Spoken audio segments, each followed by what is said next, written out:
रक्षा अनुसंधान और विकास संगठन ने अभ्यास मिसाइल का किया सफल परीक्षण। लोकसभा में जम्मू कश्मीर आधिकारिक भाषा विधेयक किया गया पारित।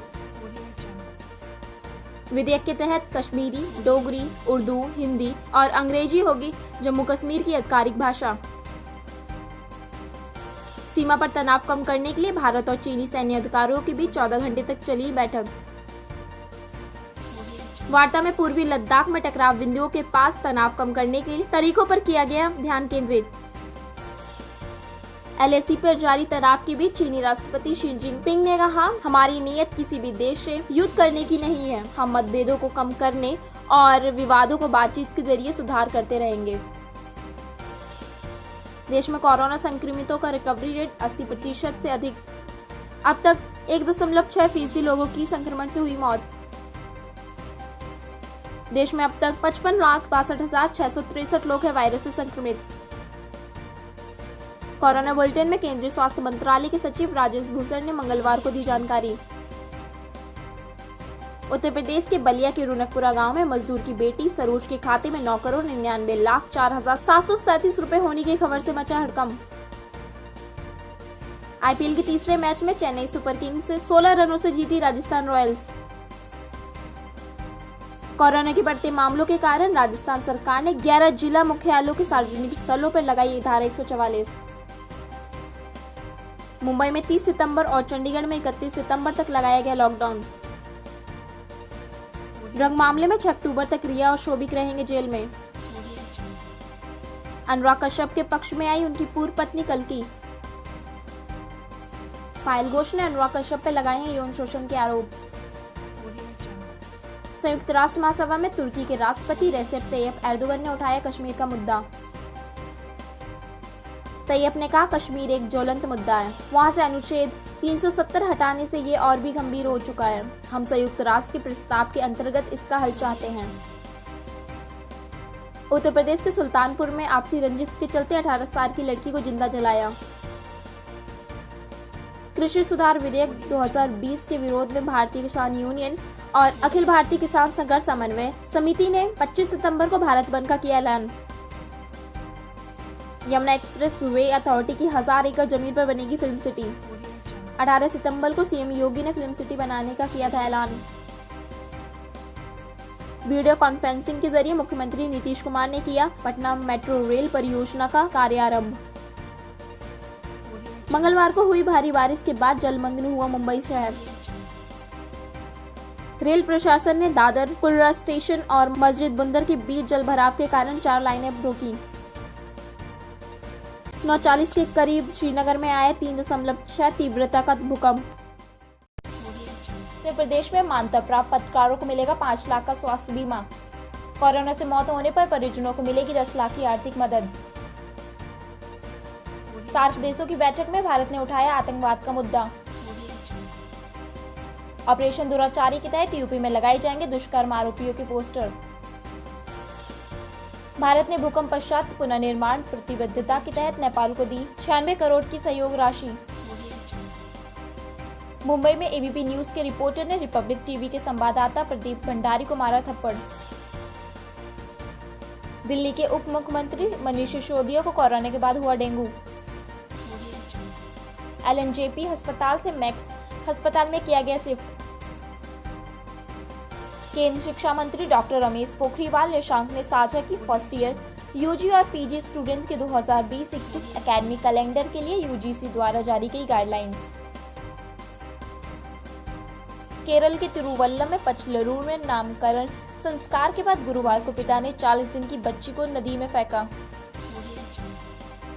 बॉलीवुड में ड्रग्स जांच पर बोले शिवसेना सांसद संजय रावत, आज के वक्त में नशा कौन नहीं करता, ये बॉलीवुड को खत्म करने की कोशिश है। 28 अक्टूबर, 3 नवंबर और 7 नवंबर को 3 चरणों में होंगे बिहार विधानसभा चुनाव। 10 नवंबर को होगी मतगणना। कृषि सुधार विधेयक के विरोध में किसान संगठनों ने किया भारत बंद का आह्वान। पंजाब में किसानों द्वारा रेल रोको आंदोलन के तहत 24 से 26 सितंबर तक के लिए 14 ट्रेनें की गई रद्द। किसान विरोध प्रदर्शन और कृषि बिल पर महाराष्ट्र के उप मुख्यमंत्री अजित पवार ने कहा, किसानों ने बिल का विरोध किया है। क्योंकि उन्हें लगता है कि इससे उनको कोई फायदा नहीं होगा। बिल पास करने की जल्दी क्या थी? हम कोशिश करेंगे कि ये राज्य में लागू ना हो। हम इसका विरोध करते हैं, जिसके लिए हमने एक बैठक आयोजित की है। पटना में कृषि बिल के विरोध प्रदर्शन के दौरान भाजपा कार्यालय में घुसने की कोशिश करने पर भाजपा कार्यकर्ताओं ने पप्पू यादव की जन अधिकार पार्टी के कार्यकर्ताओं को पीटा। भारत बंद पर पूर्व वित्त राज्य मंत्री शिव प्रसाद शुक्ला ने कहा, विपक्ष सिर्फ हंगामा करना चाहता है। वो किसानों को गुमराह कर रहा है ताकि आंदोलन व प्रदर्शन करें। प्रधानमंत्री की बढ़ती लोकप्रियता की वजह से विपक्ष परेशान है, इसलिए उनकी छवि को खराब करने में लगातार जुटा हुआ है। बेरोजगारी के बढ़ते स्तर के कारण बेंगलुरु में MBA डिग्री वाले भी मनरेगा के अंतर्गत काम करने को मजबूर। लॉकडाउन के कारण नौकरी जाने से बेरोजगार हुए हैं युवा। 29 सितंबर को होगी यूपी लोकसभा उपचुनाव की तारीखों की घोषणा। शुक्रवार को प्रवर्तन निदेशालय ने यस बैंक के सह प्रवर्तक राणा कपूर का लंदन में 127 करोड़ की मूल्य के फ्लैट के लिए जारी किया अस्थायी कुर्की वारंट। दिग्गज गायक SP बालासुब्रमण्यम का 74 साल की उम्र में हुआ निधन। शनिवार को 75वीं संयुक्त राष्ट्र महासभा को PM मोदी करेंगे संबोधित। बिहार के मुख्यमंत्री नीतीश कुमार ने 12वीं पास करने वाली छात्राओं को 25,000 और ग्रेजुएट होने वाली छात्राओं को 50,000 रुपए देने की घोषणा। मेघालय में भारी बारिश के कारण हुए भूस्खलन से राष्ट्रीय स्तर पर क्रिकेट टूर्नामेंट खेल चुकी महिला क्रिकेटर रजिया अहमद की मलबे में दबने से हुई मौत, साथ ही 5 लोग लापता। तिरुवनंतपुरम के मुल्लुविला में कोविड केयर सेंटर के बाथरूम में मोबाइल फोन लगाने के आरोप में CPIM की युवा शाखा DYFI के नेता को किया गिरफ्तार। जम्मू कश्मीर में आया 5.3 तीव्रता का भूकंप। चंडीगढ़ में 16 साल की बच्ची के साथ बड़े भाई के दोस्त और 51 साल के आदमी ने किया दुष्कर्म। समाज कल्याण विभाग के साथ काउंसलिंग के दौरान पीड़िता ने शनिवार को बताए नाम। बुधवार को पेट दर्द की शिकायत के साथ GMSS 16 पहुंचने पर बच्ची की गर्भवती होने की खबर आई सामने। देश में प्रतिदिन बढ़ते कोरोना मामलों के बीच ब्रिटेन की मशहूर पत्रिका लेसेंट ने लिखा, भारत स्पष्ट रूप से एक खतरनाक अवधि का सामना कर रहा है। हालांकि देश ने कई मामलों में, विशेष रूप से इतने बड़े और विविधता वाला राष्ट्र होने के बावजूद अच्छी प्रतिक्रिया दी। सूरत क्राइम ब्रांच ने 1 करोड़ 33 लाख की मूल्य की 13 किलो 34 ग्राम MD ड्रग केस में 2 और को किए गिरफ्तार। 22 सितंबर को ड्रग समेत 3 को किया था गिरफ्तार। आगरा के परिवहन विभाग के अधिकारी की बेटी ने 6 महीने में ऑनलाइन गेम खेलकर गंवाए 2.5 लाख रुपए। ऑनलाइन क्लासेस के लिए दिया गया था मोबाइल। 22 सितंबर को साइबर क्राइम की आशंका से दर्ज कराए गए केस की जांच रिपोर्ट से पैसे गेमिंग कंपनी को ट्रांसफर करने की बात आई सामने।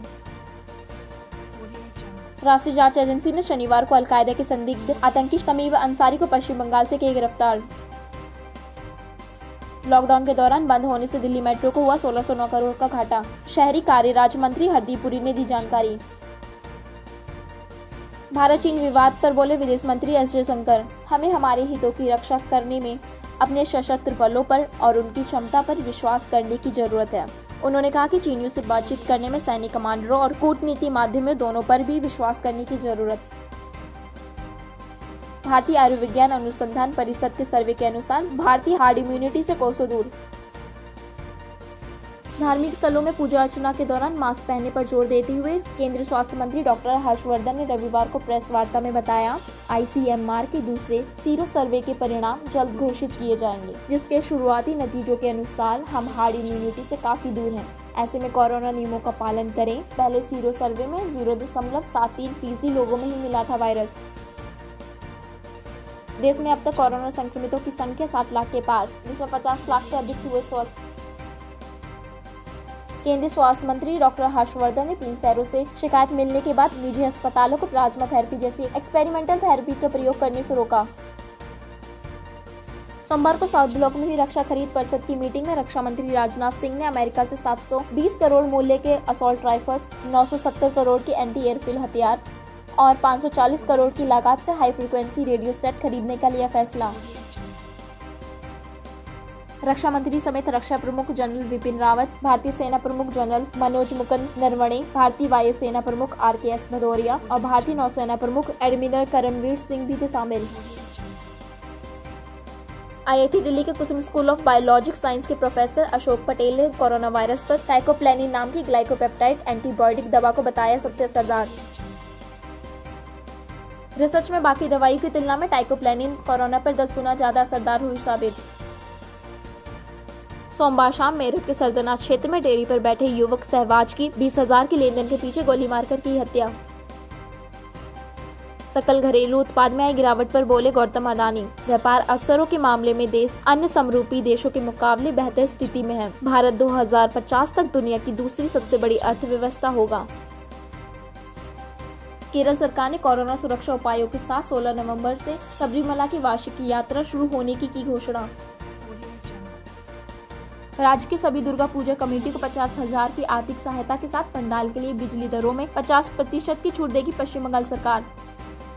कोलकाता में 2,509 और पश्चिम बंगाल पुलिस के अंतर्गत 34,437 दुर्गा पूजन का किया गया है आयोजन।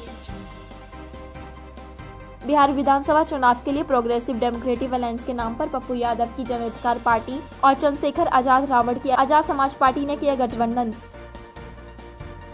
नारकोटिक्स कंट्रोल ब्यूरो ने फिल्म निर्देशक क्षितिज रवि प्रसाद के वकील सतीश मान सिंधे के क्षितिज के साथ NCB के गलत व्यवहार और यातनाएं देने के दावों को झूठा और बेबुनियाद बताया। NCB के निदेशक KPS मल्होत्रा ने प्रेस विज्ञप्ति में कहा, क्षितिज R प्रसाद को NCB के मुंबई जोनल यूनिट के अधिकारियों द्वारा अपमानित और यातनाएं देने की खबरें पूरी तरह से गलत हैं। Narcotics control bureau Mumbai zonal unit ने सबूत मिलने के बाद गिरफ्तार किया। उनकी मेडिकल जांच के बाद ही 27 सितंबर को कोर्ट से 3 अक्टूबर तक की रिमांड पर लिया गया है। साथ ही उन्हें पत्नी और ससुर से मिलने के लिए MGDO के दफ्तर में इजाजत भी दी गई। कृषि कानून के विरोध में सोमवार को कांग्रेस नेता राहुल गांधी ने ट्विटर पर लिखा, कृषि कानून हमारे किसानों के लिए मौत की सजा है। उनकी आवाज संसद के अंदर और बाहर कुचल दी गई है। ये इस बात का प्रमाण है कि भारत में लोकतंत्र मर चुका है। शहीद भगत सिंह की 113वीं जयंती पर उनको श्रद्धांजलि देने के बाद खट्टरकला में पंजाब के मुख्यमंत्री कैप्टन अमरिंदर सिंह ने कृषि कानून के विरोध में किया धरना प्रदर्शन। मुख्यमंत्री ने ट्वीट कर कहा, मैंने INC पंजाब के अपने सहयोगियों के साथ SBS नगर के खच्चर कला में किसान विरोधी कानून के खिलाफ प्रदर्शन किया। हमारे अधिकांश किसान छोटे और सीमांत हैं। इस नए किसान बिल से जो अधिक प्रभावित होंगे। हम पंजाब के किसानों के लिए खड़े हैं और इसका विरोध करने के लिए सब कुछ करेंगे।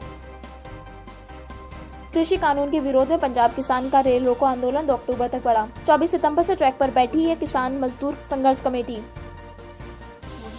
कृषि कानून के खिलाफ चल रहे विरोध प्रदर्शन के बीच सोमवार को केंद्र सरकार द्वारा न्यूनतम समर्थन मूल्य के जारी आंकड़ों के अनुसार 48 घंटों में 390 किसानों से 10 करोड़ 53 लाख के धान की MSP पर की गई खरीद। सहारनपुर में जिला विद्यालय निरीक्षक डॉक्टर अरुण कुमार दुबे पर मानसिक उत्पीड़न के गंभीर आरोप लगाते हुए विद्यालय के सभी कर्मचारियों ने जिला विद्यालय निरीक्षक के खिलाफ किया धरना प्रदर्शन। सोमवार को बिहार के दरभंगा में बैंक ऑफ इंडिया की शाखा परिसर स्थित ATM में कैश डालने आए CMC कंपनी के कर्मियों से बदमाशों ने 12,47,500 रुपए लूटे। राजस्थान में 24 जिलों की 934 ग्राम पंचायतों के लिए ग्राम पंचायत चुनाव 2020 के पहले चरण में 84% हुआ मतदान। जगनमोहन रेड्डी ने प्रधानमंत्री नरेंद्र मोदी को पत्र लिखकर SB बालासुब्रमण्यम को भारत रत्न देने की मांग। 25 सितंबर को 74 वर्ष की उम्र में हुआ था निधन।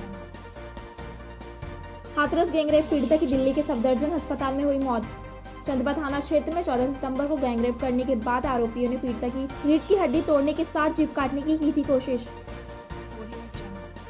9 दिनों तक बेहोशी के दौरान अलीगढ़ के जैन मेडिकल कॉलेज में थी भर्ती। शुरुआत में पुलिस ने रेप की जगह मामूली छेड़छाड़ का किया था केस दर्ज। यूपी पुलिस ने जबरन जलाया हाथरस गैंगरेप पीड़िता मनीषा वाल्मीकि का शव। 29 सितंबर को दिल्ली के सफदरजंग अस्पताल में हुई थी मौत। रेप करने के बाद रीढ़ की हड्डी तोड़ने के साथ पीड़िता की जीभ काटने की थी कोशिश। पुलिस ने रेप से संबंधित सभी आरोपियों से नकारा, जबकि 25 सितंबर को 3 आरोपियों को किया था गिरफ्तार। रेप मामले को लेकर प्रधानमंत्री नरेंद्र मोदी ने मुख्यमंत्री से फोन पर की बात। योगी ने 3 सदस्यीय SIT का गठन कर 7 दिनों में रिपोर्ट सौंपने को कहा। पीड़िता के परिजनों को 25 लाख की मदद के साथ एक घर और सरकारी नौकरी देने का किया ऐलान। आयकर विभाग ने वित्त वर्ष 2019-20 के लिए आयकर रिटर्न भरने की अंतिम तारीख 30 सितंबर से बढ़ाकर 30 नवंबर की। बुधवार को supersonic cruise medium range missile BrahMos का उड़ीसा में किए गए सफल परीक्षण। जमीन से जमीन पर वार करने वाली ब्रह्मोस मिसाइल को भारत ने रूस के साथ मिलकर किया है विकसित। 6 सितंबर 1992 अयोध्या में हुई बाबरी मस्जिद विध्वंस केस में बुधवार को सभी आरोपियों को सीबीआई की विशेष अदालत ने किया बरी। न्यायाधीश एस.के. यादव ने फैसला सुनाते हुए कहा, बाबरी मस्जिद विध्वंस की घटना पूर्व नियोजित नहीं थी, यह एक आकस्मिक घटना थी। फैसले पर all India Muslim personal law board के वरिष्ठ सदस्य मौलाना खालिद रशीद फिरंगी महली ने कहा, विशेष सीबीआई अदालत के फैसले के बारे में हमें कुछ नहीं कहना। सभी जानते हैं कि 6 दिसंबर 1992 को किस तरीके से अयोध्या में सरेआम बाबरी मस्जिद को शहीद किया गया और कानून की धज्जियां उड़ाई गईं। वह एक गैर कानूनी कृत्य था। हिंदुस्तान के तमाम मुसलमान हमेशा से अदालतों के फैसले का सम्मान करते आए हैं और करते रहेंगे। नेपाल के प्रधानमंत्री के.पी. शर्मा ओली ने भव्य राम मंदिर निर्माण के लिए 100 बीघा यानी 40 एकड़ जमीन का किया ऐलान। जुलाई में नेपाल के चितवन जिले की मांडी नगर पालिका क्षेत्र को भगवान राम का बताया था जन्मस्थल। महाराष्ट्र सरकार ने 31 अक्टूबर तक बढ़ाया लॉकडाउन, लोकल ट्रेन सर्विस रहेंगी जारी। कोरोना सुरक्षा नियमों के साथ 5 अक्टूबर से महाराष्ट्र में खुलेंगे होटल, रेस्टोरेंट और बार। भारतीय तटरक्षक बल के पोत ICGS Kanaklata Barua garden rich ship builders and engineers में किए गए शामिल। डायरेक्टर जनरल सिविल एविएशन ने अंतर्राष्ट्रीय विमान सेवाओं पर लगी रोक 31 अक्टूबर तक बढ़ाई। फार्गो फ्लाइट्स, वंदे मातरम समेत घरेलू हवाई सेवाएं रहेंगी चालू। अनलॉक 5 में 15 अक्टूबर से cinema hall, entertainment park, swimming pool खोलने की मिली अनुमति। केंद्र सरकार ने कंटेनमेंट जोन में जारी लॉकडाउन को 31 अक्टूबर तक बढ़ाया। शासन से सामुदायिक लचीलेपन तक, उड़ीसा का कोविड-19 नाम से विश्व संगठन की वेबसाइट पर प्रकाशित लेख में राज्य सरकार के अफगान चक्रवात के दौरान भी कोरोना फैलने से रोकने के प्रयासों की गई प्रशंसा। हाथरस जिले में लगी धारा 144। पीड़िता के परिजनों से मिलने जा रहे राहुल और प्रियंका गांधी के काफिले की गाड़ी को पुलिस ने रोका और पदयात्रा करने की मांग पर धारा 188 के तहत किए गिरफ्तार। यूपी के बुलंदशहर में पड़ोसी ने नशीला पदार्थ सुंघाकर नाबालिगा के साथ किए दुष्कर्म। उत्तर प्रदेश के बलरामपुर में 22 साल की छात्रा के साथ गैंगरेप करने के बाद तोड़े दोनों पैर और कमर। 2 आरोपियों को पुलिस ने किया गिरफ्तार। कथित तौर पर हाथरस गैंगरेप पीड़िता की फॉरेंसिक रिपोर्ट के अनुसार हार्ट अटैक से हुई मौत। दीनदयाल उपाध्याय अस्पताल के फॉरेंसिक हेड BN मिश्रा ने पोस्टमार्टम रिपोर्ट के अनुसार बताया, रिपोर्ट में यौन उत्पीड़न का जिक्र नहीं है, लेकिन पीड़िता के प्राइवेट पार्ट को नुकसान हुआ था। हड्डी टूटने और शरीर में लगी चोट के सड़ने के कारण इन्फेक्शन से मौत का दावा, जबकि विसरा रिपोर्ट में मौत का कारण हार्ट अटैक बताया। उड़ीसा के बालासोर में शनिवार को बैलिस्टिक शौर्य मिसाइल के नए संस्करण का हुआ सफल परीक्षण। सतह से सतह पर वार करने वाली शौर्य मिसाइल के नए संस्करण से 800 किलोमीटर दूर स्थित लक्ष्य पर लगाया जा सकता है निशाना। भारत में कोरोना संक्रमण से मरने वालों की संख्या 1 लाख के पार। शनिवार को समुद्र से 10,000 फीट की ऊंचाई पर बनी दुनिया की सबसे लंबी टनल अटल टनल रोहतांग का प्रधानमंत्री नरेंद्र मोदी ने किया उद्घाटन। 1355 करोड़ का बजट स्वीकृत करते हुए 28 जून 2010 को सोनिया गांधी ने टनल का किया था शिलान्यास। 8 अक्टूबर को 88वें वायुसेना दिवस की परेड में शामिल होगा राफेल लड़ाकू विमान। बिहार चुनाव पर महागठबंधन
1 जनवरी 2021 से लागू होगा पॉजिटिव पे सिस्टम। आरबीआई ने नोटिफिकेशन जारी कर दी जानकारी। सिस्टम के तहत 50,000 से अधिक चेक पेमेंट करने पर चेक की तारीख, पेमेंट करने वाली व्यक्ति का नाम, राशि समेत अन्य जानकारी करनी होगी रिकन्फर्म। उत्तर प्रदेश के गोरखपुर के खोरावार इलाके में टापू बना पूर्व माध्यमिक स्कूल झारवा। चारों तरफ से डूबे स्कूल की छत पर बांस की बल्ली लगाकर एंट्री करने और क्लासरूम में 60 फीट तक भरे पानी में पढ़ाने को मजबूर अध्यापक। भारतीय जनता पार्टी के राष्ट्रीय अध्यक्ष जेपी नड्डा ने शनिवार को नई राष्ट्रीय कार्यकारिणी का किया ऐलान। संयुक्त राष्ट्र महासभा में भारतीय प्रतिनिधि मुजीतो विनीतो ने पाकिस्तानी प्रधानमंत्री इमरान खान का भाषण शुरू होते ही हॉल से बाहर जाकर किया बहिष्कार। मुंबई के KEM सरकारी अस्पताल में शुरू होगा कोरोना वैक्सीन का मानव परीक्षण। यूपी के हाथरस के चंदपा इलाके में 19 साल की लड़की के साथ गैंगरेप करने के बाद उसकी जीभ काटने और रीढ़ की हड्डी तोड़ने वाले 3 आरोपियों को पुलिस ने किया गिरफ्तार। 9 दिनों की बेहोशी के बाद होश में आई पीड़िता की डॉक्टरी परीक्षण में गैंगरेप और रीढ़ की हड्डी टूटने की हुई पुष्टि। अलीगढ़ के जवाहरलाल नेहरू मेडिकल कॉलेज में भर्ती है पीड़िता। FSSAI ने 1 अक्टूबर से सभी खुली मिठाइयों की अंतिम तिथि यानी एक्सपायरिंग डेट बताना किया अनिवार्य।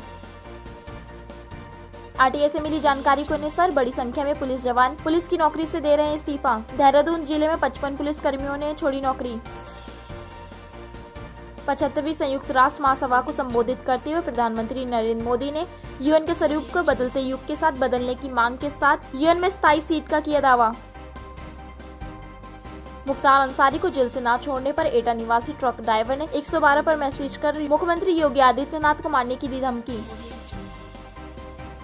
मथुरा में गोविंद नगर इलाके में मनोहरपुरा आहते मोहल्ला में जुआ की सूचना पर पहुंची पुलिस पर लोगों ने किया पथराव। घटना में 4 पुलिसकर्मी घायल, साथ ही बाइक क्षतिग्रस्त, 1 आरोपी गिरफ्तार। गुजरात के कच्छ के रापर शहर में रेस्टोरेंट के बाहर वकील देवजी भाई महेश्वरी की सरेआम चाकू मारकर की हत्या।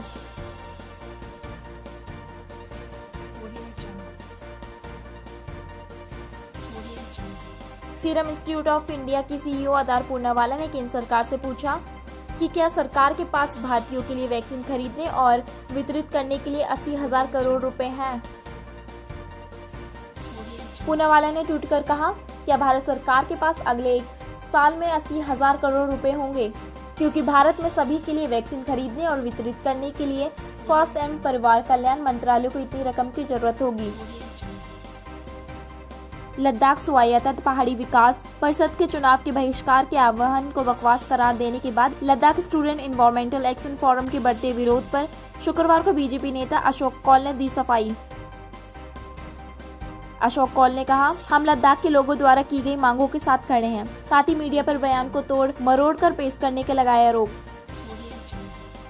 ब्रिटेन की अदालत से 3 बैंकों के साथ ऋण समझौते को लेकर विवाद पर वीडियो कॉन्फ्रेंसिंग के जरिए जुड़े अनिल अंबानी ने विलासितापूर्ण जीवन जीने के प्रदर्शन पर अपनी वार्षिक आय शून्य बताते हुए खुद को दिवालिया बताया। ब्रिटेन हाईकोर्ट ने 12 जून तक चीनी बैंकों को 5,281 करोड़ रुपए कर्ज वापस देने का दिया था आदेश। कृषि दल का विरोध कर रहे अकाली दल ने राष्ट्रीय जनतांत्रिक गठबंधन से अलग होने का किया ऐलान। पेंशन एवं पेंशन भोगी कल्याण विभाग द्वारा लाए गए नए सुधारों के अनुसार अब तलाकशुदा बेटियां और दिव्यांगन परिजन होंगे पारिवारिक पेंशन पाने के लिए हकदार। केंद्रीय पूर्वोत्तर क्षेत्र विकास, लोक शिकायत, पेंशन, परमाणु ऊर्जा एवं अंतरिक्ष राज्य मंत्रालय डॉक्टर जितेंद्र सिंह ने जानकारी देते हुए कहा, पहले नियमों के अनुसार तलाकशुदा बेटी को पारिवारिक पेंशन भुगतान का प्रावधान तभी था जब तलाक पेंशन भोगी के जीवन काल के दौरान ही हो गया हो, लेकिन नए परिपत्र से सभी को पेंशन प्राप्त होगी और साथ ही समाज में अधिक सम्मान भी सुनिश्चित होगा। पश्चिम बंगाल की मुख्यमंत्री ममता बनर्जी ने राज्यपाल द्वारा खराब कानून व्यवस्था के आरोपों के जवाब में कहा, आपका पत्र पढ़कर काफी दुखी, परेशान और खिन्न हूँ। आपके पत्र में राज्य पुलिस और राज्य सरकार के खिलाफ असंवेदनशील निर्णयों का दुखद समावेश है और साथ ही आरोपों को बेबुनियाद बताया। राज्यपाल जगदीप धनखड़ ने बंगाल से अलकायदा के सदस्यों की गिरफ्तारी पर खराब कानून व्यवस्था के बारे में बताते हुए पत्र में लिखा था कि बंगाल पहले से ही आतंक, अपराध व अवैध बम बनाने में सबसे सुरक्षित ठिकाना बना हुआ है। 6 महीनों से बंद पड़े सिनेमाघर बंगाल में 1 अक्टूबर से खुलेंगे। बीते 24 घंटों में 85,362 नए मामलों समेत देश में 59,03,932 लोग संक्रमित। भारतीय नौसेना ने आईएनएस चेन्नई से ब्रह्मोस सुपरसोनिक क्रूज मिसाइल का किया सफल परीक्षण।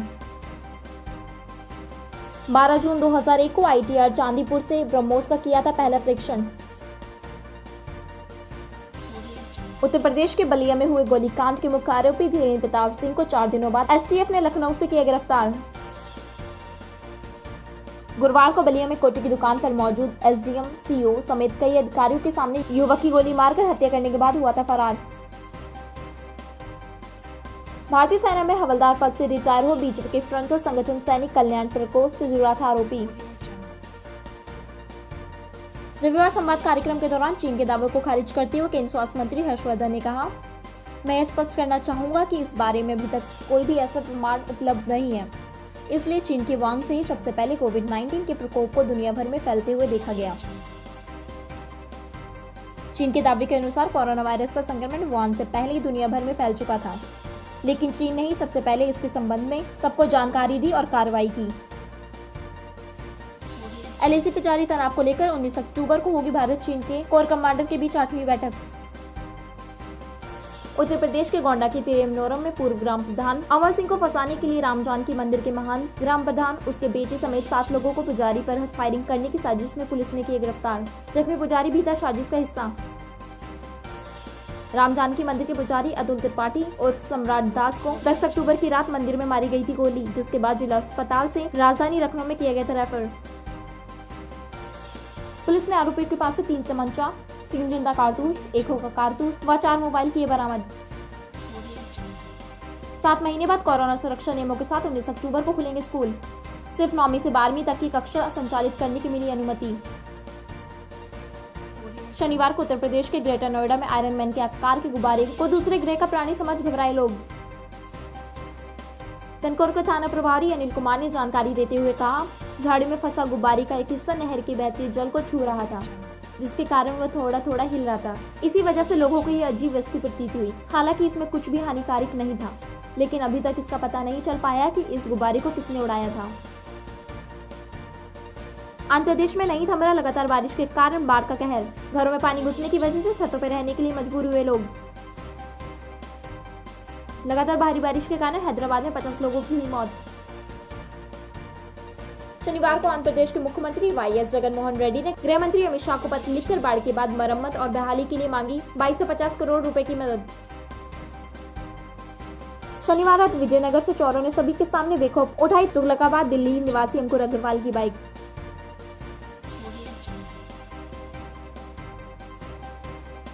सीसीटीवी कैमरे में रिकॉर्ड हुई चोरी की पूरी घटना। बीजिंग फॉरेन स्टडी यूनिवर्सिटी में academy of regional and global governance के सीनियर रिसर्च फेलो लोंग शिनचू ने ग्लोबल टाइम्स के लेख में भारत को चेतावनी देते हुए लिखा, यदि भारत ताइवान की आजादी को समर्थन देता है तो चीन भी नॉर्थ ईस्ट के राज्यों त्रिपुरा, मेघालय, मिजोरम, मणिपुर, असम और नागालैंड में अलगाववादी ताकतों को सपोर्ट करेगा। साथ ही चीन सिक्किम में हो रहे विरोध को भी समर्थन दे सकता है। उत्तर प्रदेश के हाथरस गैंगरेप केस की जांच कर रही सीबीआई ने अपनी जांच के 8वें दिन चश्मदीद विक्रम उर्फ छोटे को खेत से उठाकर ले गई सीबीआई की कैंप कार्यालय। बीते शनिवार को भी कई घंटों तक की थी पूछताछ। भोपाल के टीटी नगर थाना क्षेत्र स्थित गोंडवाना समाज पार्टी कार्यालय दिव्यांगत पूर्व विधायक मनमोहन शाह भट्टी की बेटी मोनिका के साथ 3 लोगों ने अभद्रता करते हुए जान से मारने की दी धमकी। पुलिस ने धारा 294, 506 और 34 के तहत केस दर्ज कर शुरू की कार्रवाई। शुक्रवार रात शराब के लिए रुपए न देने पर शराबी ने आजमगढ़ के मुबारकपुर थाना क्षेत्र में गुलूर गांव के एक मंदिर के 80 वर्षीय महंत रामचंद्र को लाठी और डंडों से पीट कर किया घायल। इलाज के दौरान रविवार को वृद्ध पुजारी की हुई मौत। आक्रोशित ग्रामीणों ने पुजारी के शव को आजमगढ़ गोरखपुर राजमार्ग पर रख किया प्रदर्शन। पुलिस अध्यक्ष सुधीर कुमार सिंह ने जानकारी देते हुए बताया, शराबी द्वारा वाहन की बाजार में लाठी और डंडों से सिर पर प्रहार करने से वह गंभीर रूप से घायल हो गए थे। शराबी युवक को शनिवार को गिरफ्तार कर जेल भेज दिया गया, लेकिन उपचार के दौरान महंत की मौत हो जाने से आक्रोशित ग्रामीणों ने जाम लगा प्रदर्शन शुरू कर दिया। हम उन्हें सुझाव बुझाकर जाम समाप्त करने की कोशिश कर रहे हैं। अगर आपको खबर पसंद आई हो तो खबर को लाइक और शेयर जरूर करें, साथ ही चैनल को सब्सक्राइब करना ना भूलें।